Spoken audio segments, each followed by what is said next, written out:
Ja si vážim, že si mi takto povedal. No však jasné. Od dneska si ťa vážim. Môžeme si na to podať ruky. Dobre, OK. Dobre, ďakujem. Ale akože ty na čo máš tú kameru? Čo chcete dokázať? Akože týmto zase robíš, ak si ma podvedel trendy. Nie, ale povedz mi reálne, že, lebo si vybral Simon, mohol si ísť do Gulika, do Citrona, do Satmariho, prečo než do Fuča? Prečo než do Fuča? Alebo sa ho bojíš, ty kokos? Ja sa Fuča nebojím. Fučo mi vral, že ti povie, že proste, že on je, že jeb na to. Prečo si na Gulika nič neurobil? Pretože ty musíš útočiť na slabý článok, ten, ktorý to proste...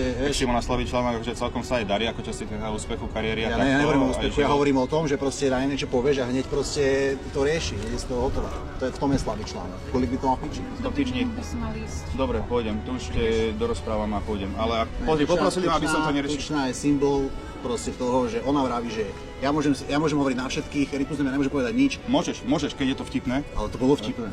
Že je tučná, vieš, Rytmus je šikanátor, koľko máš rokov, máš skoro 30 rokov, vieš proste o tom, že proste Rytmus vždycky šikanoval ľudí, mlátil ľudí, je to proste kámo. Ja viem, že ho obdivuješ, spolu si to robíte, všetko, možno, že ti dáva nejaké hinty, ja to chápem, všetko je v poriadku.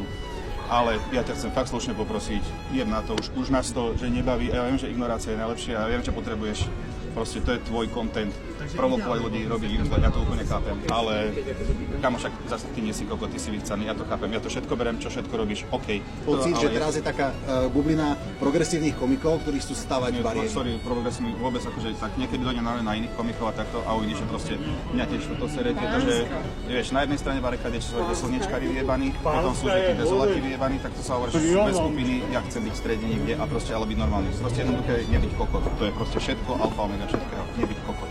That's all. Tam sa aj takto nižšie, však si vyšší, ale proste to je proste to, o čom nejde a ja nemám rád, keď hovoria, že som nejaký progresívec, že som nejaký on. Nie. Proste nebyť kokot, that's all. Ja si vážim, že si mi takto povedal. No však jasné. Od dneska si ťa vážim a nebudem... Dobre, ale fakt, akože dobre, to si cením, že keď ju necháš na pokoji, akože v pohode, kľudne. Môžeme si na to podať ruky. Dobre, OK. Dobre, ďakujem, pekný večer ešte. Ahoj. Čau.